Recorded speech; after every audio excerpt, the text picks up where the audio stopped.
We are in the middle of a climate crisis. If you're denying that, you are part of the problem. Elizabeth Warren knows this problem and she has plans to fix it. That is why she is one of the original co-sponsors of the Green New Deal.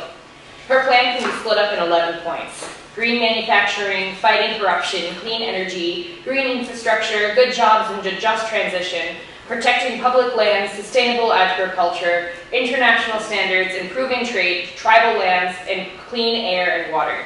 For the sake of time, I'll go over just a few of these points. For the first, green manufacturing, I'm going to quote directly from her website because she says it best. Over the next decade, the expected market for clean energy technology in emerging economies alone is $23 trillion. America should dominate this new market. We have the creative researchers, the skilled workers, and the basic infrastructure to develop, manufacture, and export the technology the world needs to confront the existential threat of climate change. Here's the plan for that. Invest $2 trillion over the next 10 years in green research, manufacturing, and exporting, linking the American innovation directly to American jobs and in helping achieve the ambitious targets of the Green New Deal.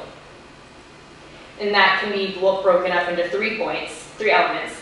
The Green Apollo program, a commitment to leading the world in developing and manufacturing the revolutionary clean energy technology the world will need.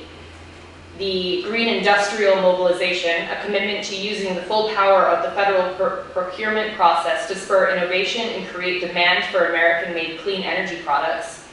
And the Green Marshall Plan, a commitment to using all the tools in our diplomatic and economic arsenal to encourage other countries to purchase and deploy American-made clean energy technology. As for fighting corruption, Warren's plan is to fight profit over climate safety.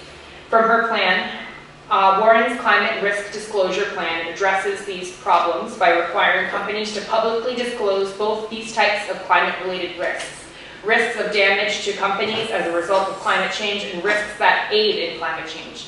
It directs the Securities and Exchange Commission to issue rules that make every public company disclose detailed information, including the likely effort on the company if climate change continues at its current pace, and the likely effect on the company if the world successfully restricts greenhouse gas emissions to meet the targets of the Paris Agreement.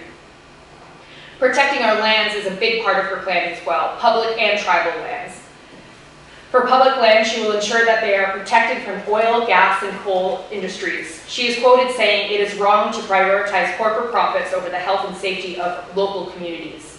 That is why on her first day of president, she will sign an executive order that says no more drilling, a total end on all new fossil fuel leases, including for drilling offshore and on public lands. She also reiterates how tribal lands have faced a long history of violence, neglect, and discrimination, and are at the forefront of a lot of the effects of climate change and greed. She will prioritize putting an end to the practice that exploits Native American lands and sacred sites. She has voted against the Keystone Pipeline every time.